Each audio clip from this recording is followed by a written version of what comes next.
Donc, le principe ce matin, c'est de faire tout simplement une petite présentation sur une seule œuvre, donc pas l'artiste plus que nécessaire, uniquement l'œuvre. Et vous le voyez, ce matin, j'ai choisi une œuvre d'Edgar Degas qui s'intitule « Dans un café », mais qu'on connaît beaucoup mieux sous le titre de l'absinthe. Alors voilà l'œuvre en question, qui est une huile sur toile qui se trouve au musée d'Orsay.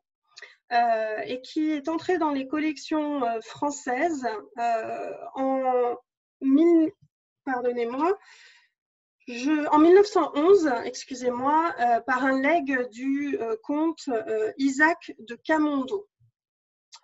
Cette œuvre, qui est pas très grande, fait 92 cm sur 68,5, ça reste un format tout à fait correct, représente donc, vous le voyez, deux personnages qui sont attablés dans un café, un homme et une femme qui ne se regardent pas l'un et l'autre.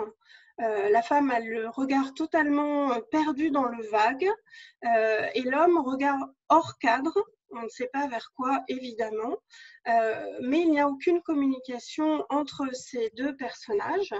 Et on voit que Degas a disposé 3 tables dans cet espace. Je reviendrai sur la composition elle-même.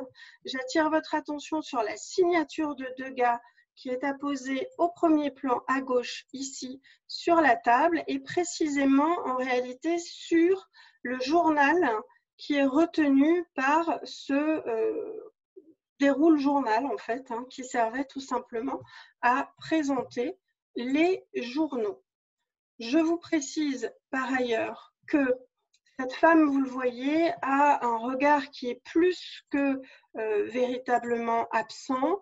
On voit que son visage a probablement été transformé par les abus de l'alcool, alcool qui est défini ici par ce verre, dont vous voyez que le liquide est un verre très clair, qui est en fait de l'absinthe, qui donne donc son nom, ni plus ni moins, à l'œuvre qui nous intéresse.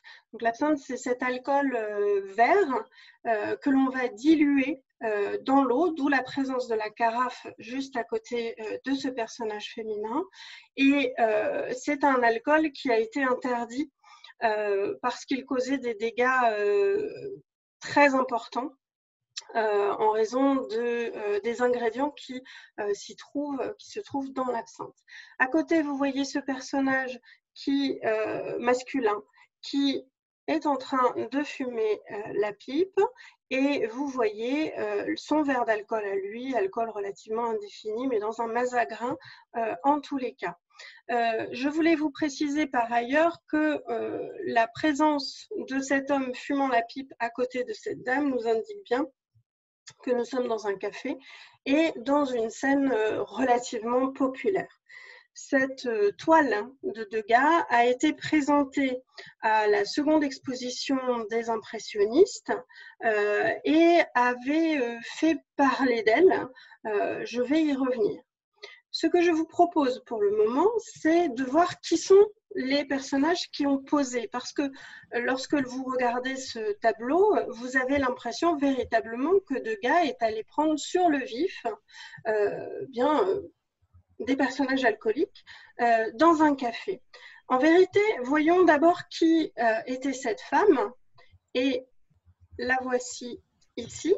Il s'agit d'Hélène André, qui était une comédienne qui jouait notamment dans des pièces de Jules Renard, de Courteline et de Guitry, qui a aussi été mime aux Folies Bergères et qui a posé pour de nombreux artistes, alors aussi bien pour Degas que pour Manet, Renoir, Gervais. Et je voulais vous montrer précisément ici un très beau portrait de Parisienne d'Édouard Manet. C'est la même période, vous le voyez, nous sommes en 1874 aussi, et Manet ne nous indique absolument rien d'un potentiel alcoolisme de Hélène André. Donc ça, c'est important de le saisir.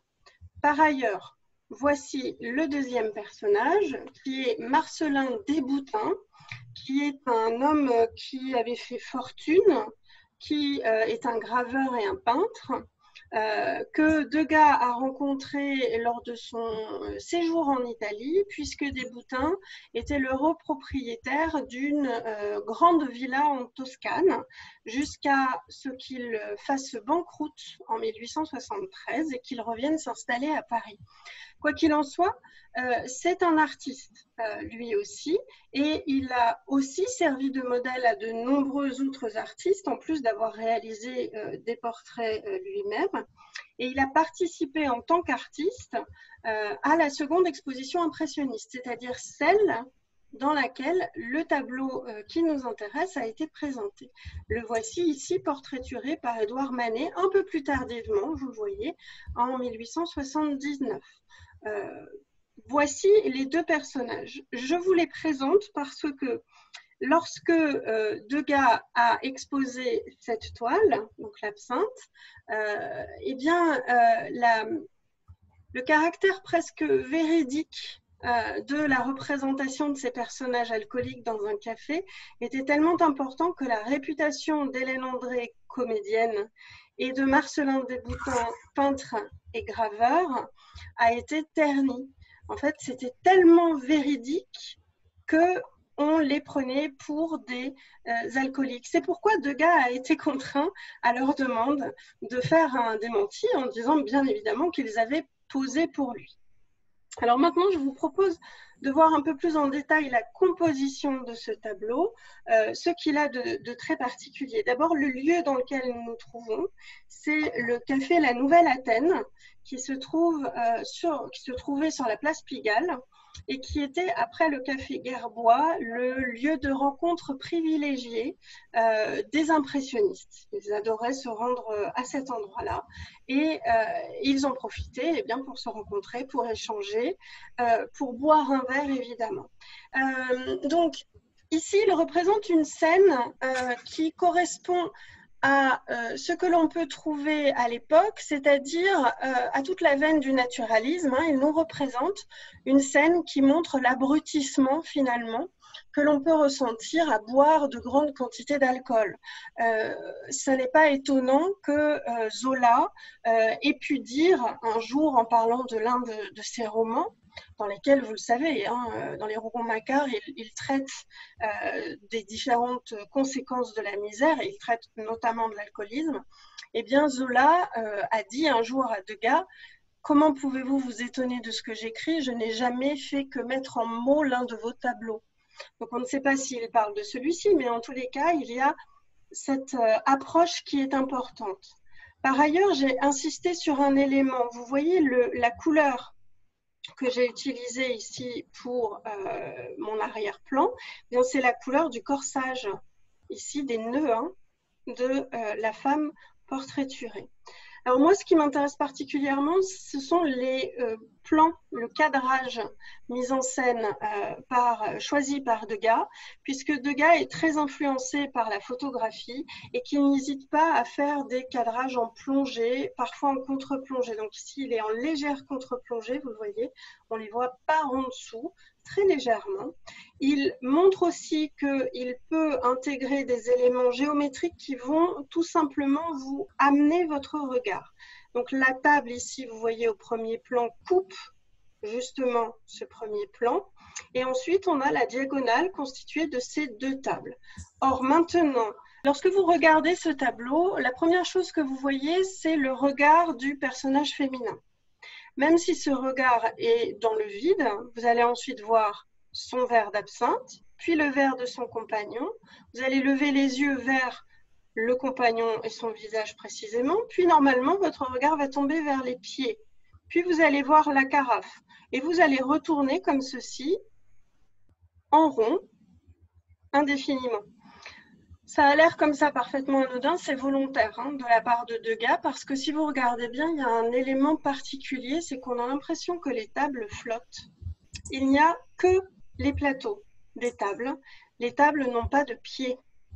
Et précisément en ne représentant pas les pieds des tables, Degas donne ce caractère presque de vertige, de mouvement permanent, d'ivresse. En vérité, il vous donne la sensation que ces personnages sont probablement en train de ressentir cette ébriété qui fait que les tables bougent.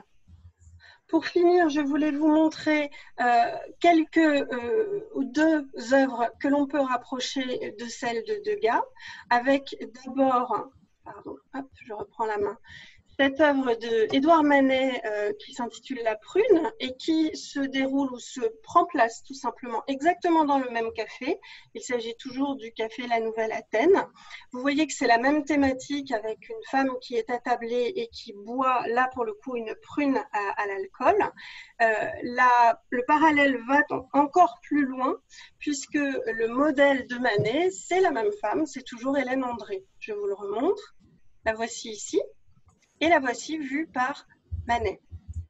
Et pour finir, je vous présente une œuvre de Picasso qui s'appelle qui s'intitule La buveuse d'absinthe, qui date de 1901 et dont les spécialistes de Picasso veulent voir un parallèle précisément avec cette absinthe dans un café de Degas, presque un hommage rendu à Degas. Je ne vais pas m'appesantir ici sur les éléments, simplement vous préciser qu'on a affaire vraiment à la première période de Picasso, qui est cette période fauve, juste avant le moment où il va passer dans la période bleue et où l'on retrouve cette thématique de l'alcoolisme qui est souvent d'ailleurs chez les artistes rattaché aux femmes. On utilise plutôt un modèle féminin pour représenter l'alcoolisme à ce moment-là. Ça correspond aussi à une idée plus générale qui est la vie de bohème. Donc en fait, il y a une manière de représenter pas une vision misérabiliste de la chose, mais plutôt la particularité de la vie de bohème à cette époque-là. Je vous le rappelle, il faut passer par la bohème pour devenir un artiste. En tous les cas, c'est ainsi que la mythologie de l'artiste se développe à cette époque-là. Voilà pour cette présentation rapide et pastille d'un seul tableau, une seule œuvre. Et je vous rappelle la suite des événements avec ce dimanche une conférence approfondie de 1h30 à peu près sur la Maison Dior. Puis mardi prochain, le 26 mai à 11h, nous irons aux offices à Florence. Et vendredi prochain, donc dans une semaine à 11h, une autre pastille Soliflare. Je laisse évidemment le suspense, notamment parce que je n'ai pas encore choisi moi-même l'œuvre dont je vais vous parler. Je vous précise par ailleurs que la visite confinée, je vais changer le nom au bout d'un moment, du 2 juin, qui vous emmènera au château des Couans et qui est déjà réservable, sera faite par ma collaboratrice Aurélie Borg, qui travaille au château des Couans. Donc je lui laisserai la place pour présenter ce musée national de la Renaissance. Vous pouvez déjà vous inscrire si vous le souhaitez. Par ailleurs, et je finis là-dessus, vous voyez que j'ai ajouté la petite icône YouTube. Elle se trouve sur le site internet. Lorsque vous cliquez dessus, vous verrez toutes les vidéos que je mets en ligne et vous pouvez aussi vous abonner si vous le souhaitez. Voilà pour ceci. Donc, la visite Soliflare sera aussi en ligne dans l'après-midi. Et je vous libère en arrêtant le partage.